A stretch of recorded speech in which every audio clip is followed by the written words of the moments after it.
Okay, the following table summarizes the distance to the nearest kilometre that 134 examiners travelled to attend a meeting in London. Give a reason to justify the use of a histogram to represent this data. Well, it's continuous data. Continuous data. So any continuous data, histogram is good. Calculate the frequency densities needed to draw the histogram for this data. Well, the frequency density, if you remember that the frequency is proportional to the area of the bar.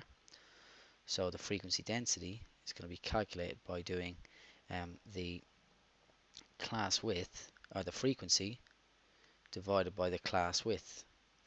So the frequency divided by the class width.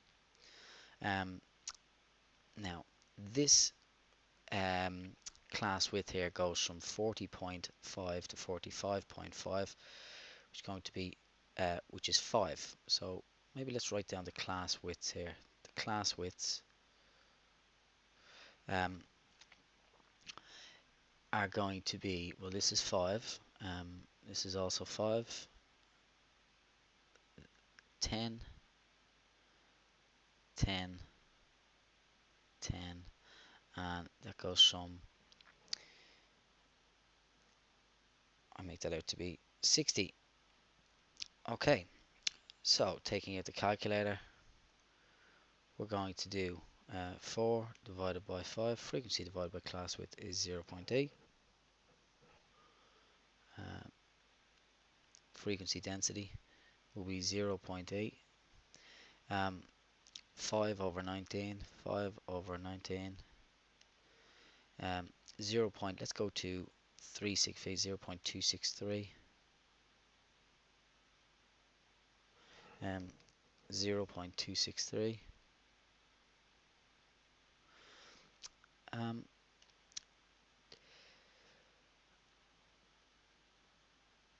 I did 5 divided by 19 there. That was a bit of a mistake. I should be doing 19 divided by 5. 19 divided by 5. The frequency divided by the class width, which is actually 3.8.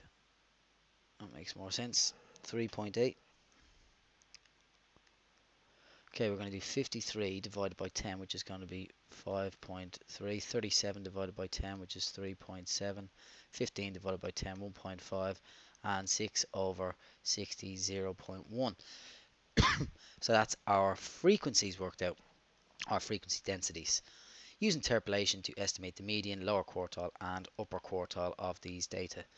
So let me just write down the cumulative frequencies. So let's write down the cumulative frequencies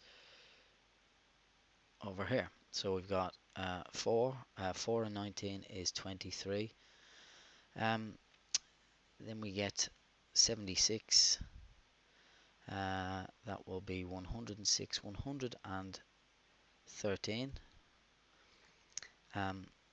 124, sorry, 128, 128, 128 and 6 is 134, which is what we started with.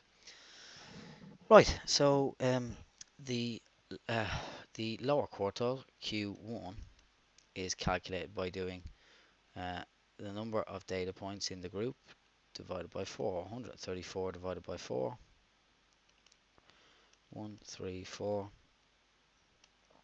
divided by 4 is going to be 33.5. We're not going to round this at all.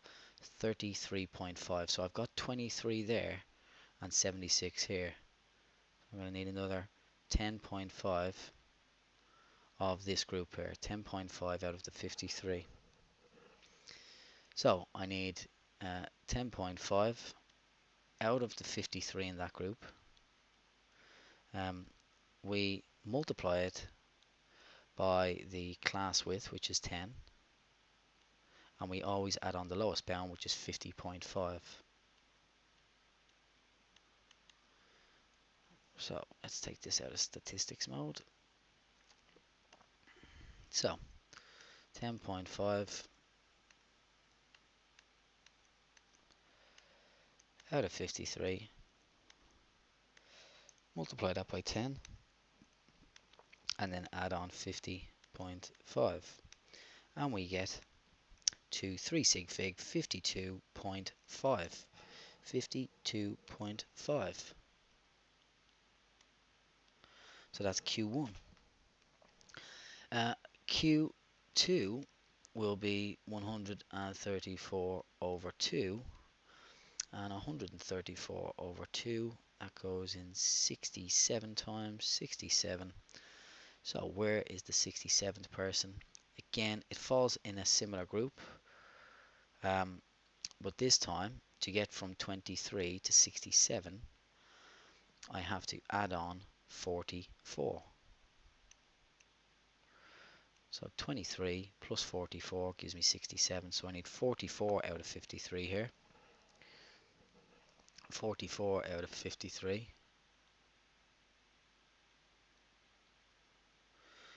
Multiply that by the class width, which is 10. Add on the lowest bound, which is 50.5. And that should give me my answer.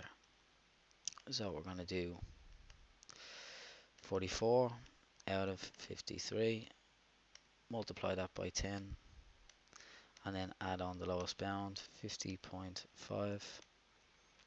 Gives us 58.8. So 58.8. And then finally Q3. Q3, which is going to be calculated by doing 3 times 134 over 4. Let's just do that here. 3 times 134, divide that by 4, and we get 100.5.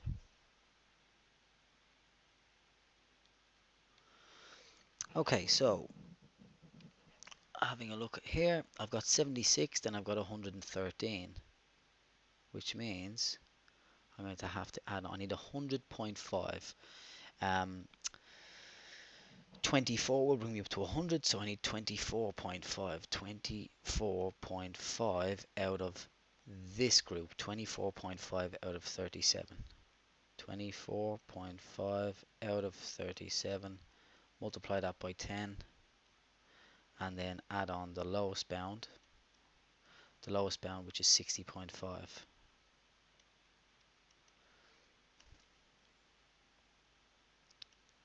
So 24.5 out of 37, multiply that by 10, add on your lowest bound,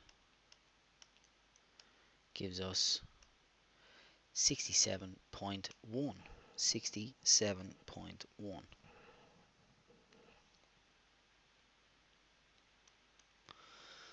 Okay, let's continue on. The midpoints of the class interviews are given. Calculate an estimate for the mean and the standard deviation.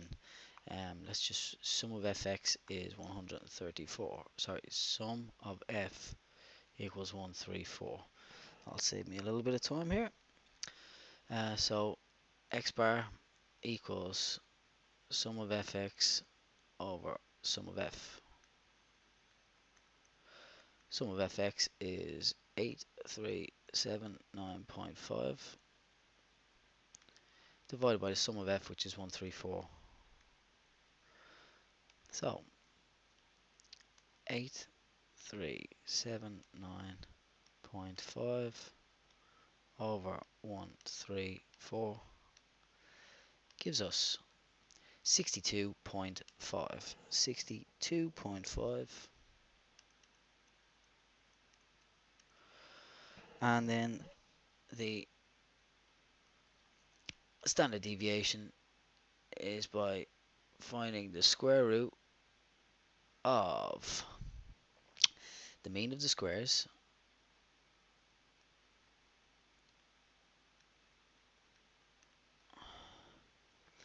minus the square of the mean.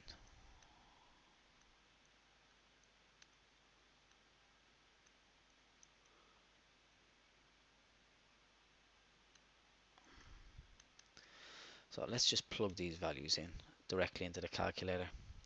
So sum of fx squared is 55,7,4,8,9.75 over sum of f, which is 134, minus square of the mean, 8379.5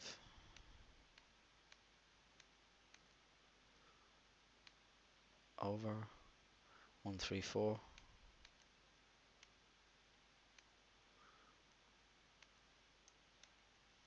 and I need to take the square root of my answer, 15.8. So 15.8. A coefficient of skewness is given by the formula. Evaluate the coefficient and comment on the skewness of these data. So I've got to do Q3, which in this case is 67.1. So we're going to do 67.1 minus 2 times Q2, which is 58.8, plus Q1, 52.5. Divide that by Q3 minus Q1, which is 67.1 minus 52.5. Right, here we go. 67.1 minus 2 times 58.8 plus 52.5.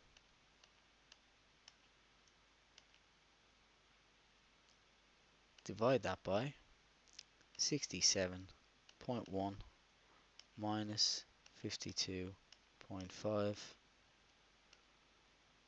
That gives me minus 790.16. I'm not too sure on that, just bear with me 1 second, I'll check the mark scheme. I feel my calculator has failed me here, so let's do that one more time. 67.1 minus 2 times 58.8, which is this, add on 52.5, gives me that, and divide that by 67.1 minus 52.5, and that gives me a much better answer of 0.137. 0.137. So slight positive skew. Give another justification for your comment in part E. Well, there's lots of different ways we could do it. We could do, let's do Q3 minus Q2. Q3 minus Q2 is going to be 67.1 minus 58.8, which is going to be, let me see, 7.1, 8.3, and then Q2 minus Q1. Q2 minus Q1 is going to be 58.8 minus Q1, which is 52.5, which is going to give me, that will be 6.3. So 8.3 is greater than 6.3, which implies a positive skew. Okay, on we go. Over a period of time, number of people X leaving a hotel each morning was recorded. These data are summarized in the stem and leaf diagram. Write down the mode. So, just having a quick scan along this stem and leaf diagram, I can see the 6 appears 3 times. So, 56 is the mode. Find the values of the 3 quartiles. Let's work out the total number of people in the group. 3 and 5 is 8. So, I'm doing cumulative frequency here. So, 3, 8, 13, 20, 24, 26, 27. I've got 27 people in a group. That means the 14th is the middle person, because I'll have 13 either side. So let's count along and find person number 14. There's 13 up as far as here. That means the 14th person is there. So Q2 equals 52. Q1, well, 27 divided by 4 goes in 6.75 times, which means I'm going to choose the 7th person. So 1, 2, 3, 4, 5, 6, 7. So that's Q1, 35. And then Q3, 27 times by 3. Oh, I'm getting a wee bit tired now, so let's use the calculator for this one. 27 times by 3 and divide that by 4 gives us 20. The 21st person we're going to use, the 21st value. 1, 2, 3. 21st, we got 20 here, so that means that's 21. So 60, the 60th value. Okay, find the mean and standard deviation. Bar x equals the sum of x, 1, 3, 3, 5 over n, which is 27. So 1335 divided by 27 is 49.444, and the standard deviation sigma is given by taking the square root of the mean of the squares minus the square of the mean. So 71801 over 27 minus 1335 over 27 to be squared. So 71801 over 27 minus 1335 over 27 and square that. So that's the variance at this stage. That's our variance. So to get the square root of the answer will give me the standard deviation 14.6. So 14.6.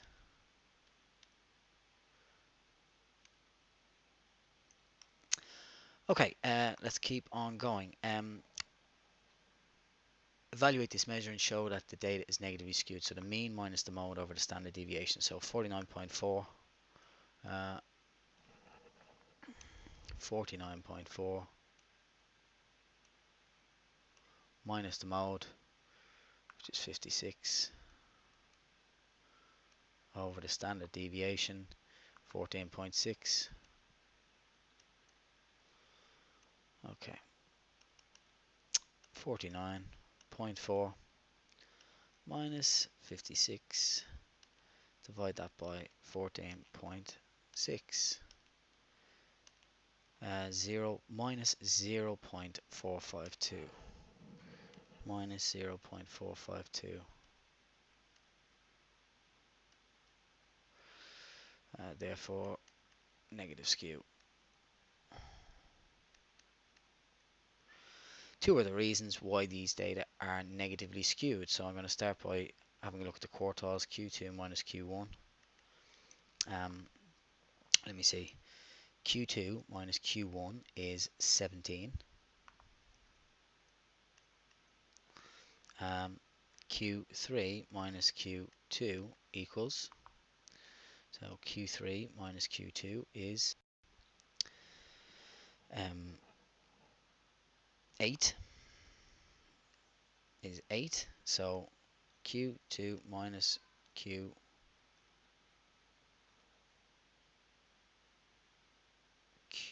minus that should be Q1 there. That should be a 1. Q2 minus Q1 is greater than Q3 minus Q2. Therefore, negative skew. And another reason is that the mean is greater than the median is greater than the mode. Sorry, mean is less than the median is less than the mode. So the mean is less than the median is less than the mode. So there's another 2 reasons why the data is negatively skewed. You could choose, you can put the values in here as well if you like. Okay, in a shopping, we've got shopping survey. We've got 104 teenagers asked how many hours to the nearest hour they spent shopping last month. The histogram is drawn, and the group 8 to 10 hours was represented by a rectangle that was 1.5 and 3 centimeters high. Calculate the width and height of the rectangle representing the 16 to 25 hour group. So we've done a few of these questions already. Let's write down the information we know. So for the class 8 to 10, which actually goes from 7.5 to 10.5, means it has a class width that's 3. The bar width, the width of the bar is 1.5.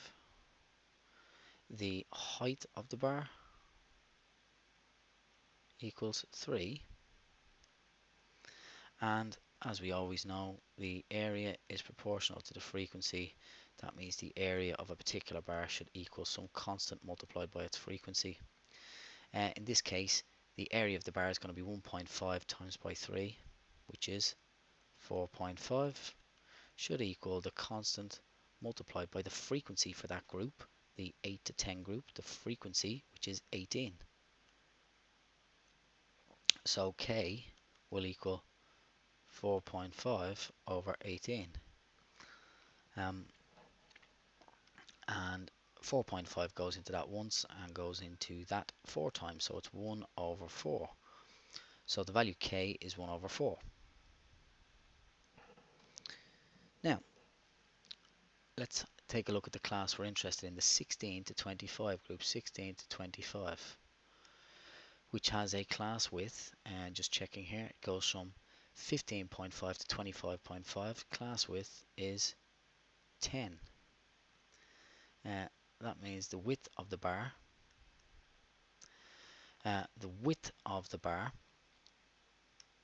I will get by working out, well, how many times can I fit the 3 into 10? How many times would this class width fit into this class width? It's 10 over 3.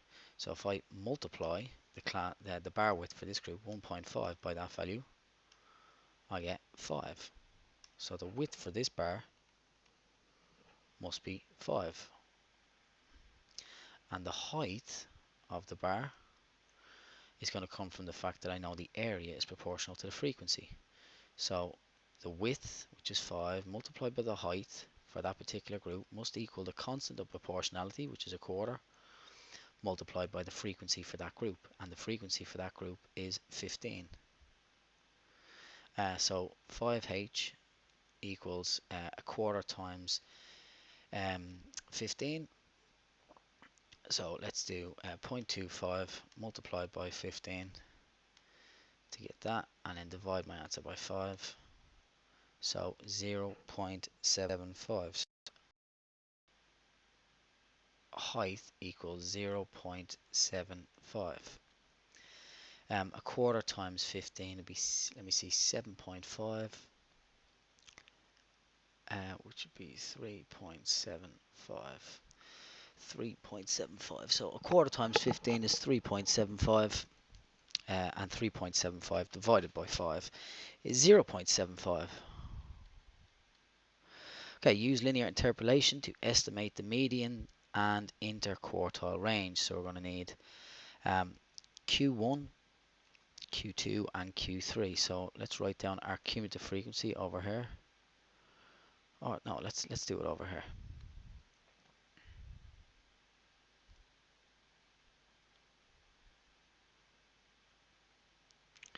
The cumulative frequency we can do here. So we get 20, 36,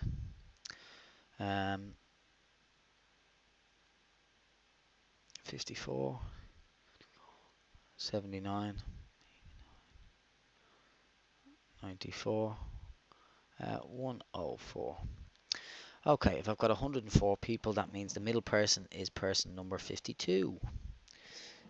So referring to the cumulative frequencies, I've got 36 here, I've got 54 here. I need to get up to 52, which is the middle person. 36 plus 16 of this group will give me the median. So I need 16 out of 18. So Q2. We need 16 out of 18 multiplied by the class width. The class width is 3, and add on the lower bound of 7.5.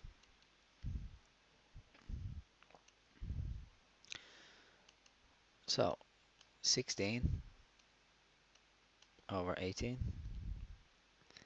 multiplied by 3, and then add on 7.5 gives us 10.2.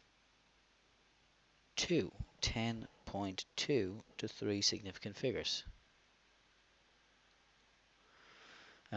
Q1 is done in a similar fashion. If I've got 104 people in the group, so 104 people in the group, divide that by 4 to find out where the median is. 26.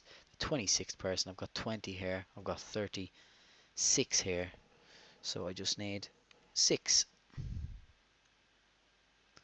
So I need 26, 20 plus the 6 out of this group, so 6 out of 16. 6 out of the 16 people multiplied by the class width, which goes from 5.5 to 7.5, which is 2, and then add on your lower bound, which is 5.5.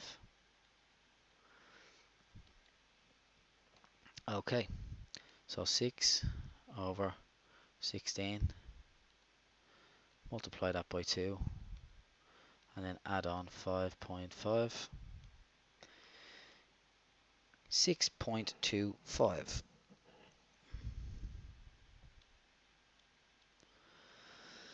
And then finally, we need to get Q3. If Q2 was person number 26, so 104 multiplied by 3 and then divide by 4. So the 78th person is the upper quartile. 78. Got 54 there. That's 79. So I need to get up to 78. So I don't need all 25 people in this group. I just need 24. So for the last one, Q3 is we need 24 out of the 25 people in that group. I'm going to multiply that by the class width for that group, which goes from 10.5 to 15.5. So the class width is 5. And we add on the lowest bound, 10.5.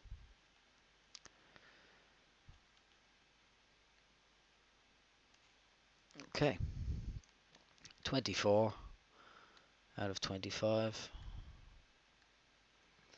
multiplied by 5 plus 10.5. 15.3. So the lowest bound is 15.3. 15.3, not the lowest bound, the upper quartile. Okay, so the IQR, finally the IQR is going to be the upper quartile, take away lower quartile.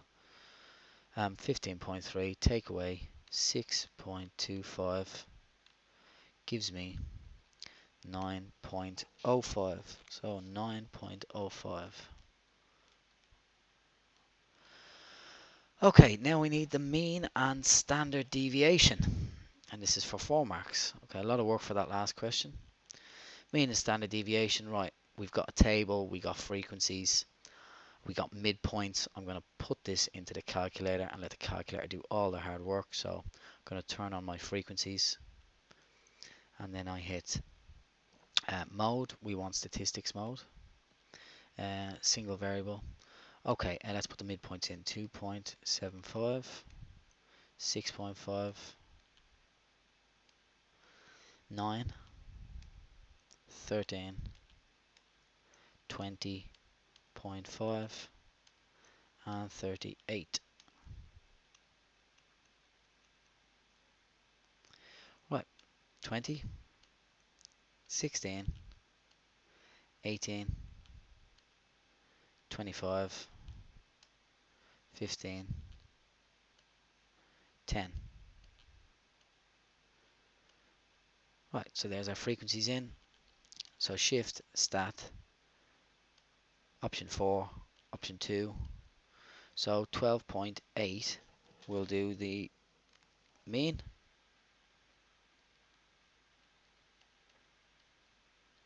And the standard deviation sigma. So shift, stat, option 4, and then option 3. 9.88.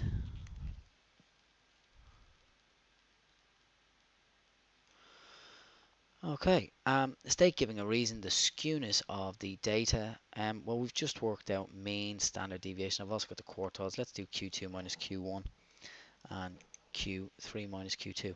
So Q2 minus Q1 equals, let me see, 10.2 minus 6.25. So 10.2 minus 6.25, 3.95.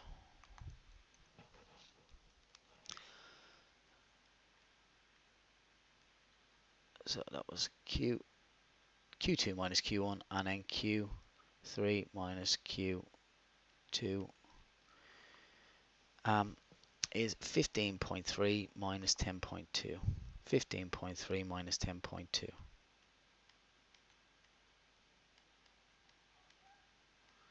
Which is 5.1. And we can see that Q3 minus Q2 is greater than Q2 minus Q1. Okay, so 3.95 is less than 5.1, which infers that it is positively skewed. Positively skewed. State giving a reason which average and measure of dispersion you would recommend to use to summarize this data. Okay, well, because it's positively skewed, I would use the median. Use the median as it is skewed.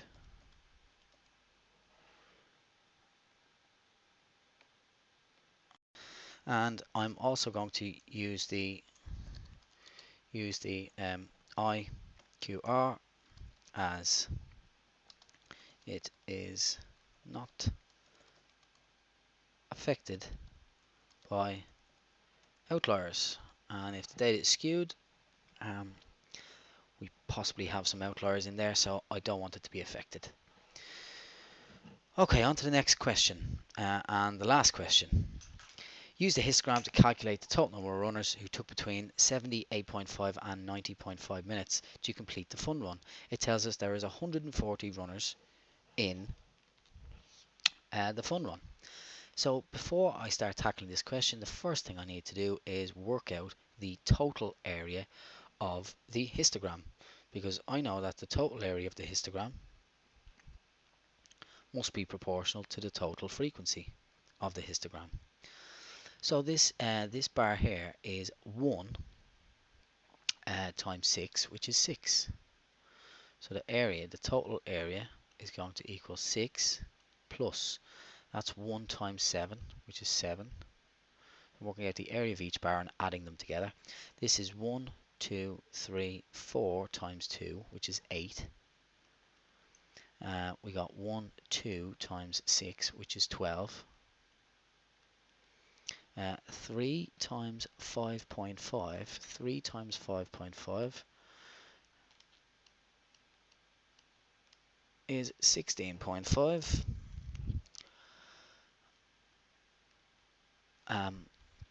Next we have 1, 2, 3, 4, 5 times 2, which is 10. 3 times 1.5, which is 4.5. And then finally a half times 1, 2, 3, 4, 5, 6, 7, 8, 9, 10, 11, 12. A half times 12, which is 6. So adding these all together, 7, 6, 13, 21, 31, 33, 43, 49, 49.5, 59.5, 60, 64, 70. So the total area of the histogram is 70. So the area of the histogram should equal some constant of proportionality multiplied by the frequency. Well, we know that the total area is 70. I'm not sure what k is yet, but I also know that the total frequency is 140. So that means that k must be equal to a half. So I know that the constant of proportionality is a half. I want the total number of runners between 78.5 to 90.5 minutes. So I'm interested in this bar here. So the area of that bar is 12, and that must be proportional to its frequency. So that must equal a half times by the frequency, which means that the number of people in that group dividing both sides by a half is 24. So the frequency for that group is 24 people took between 78.5 minutes and 90.5 minutes.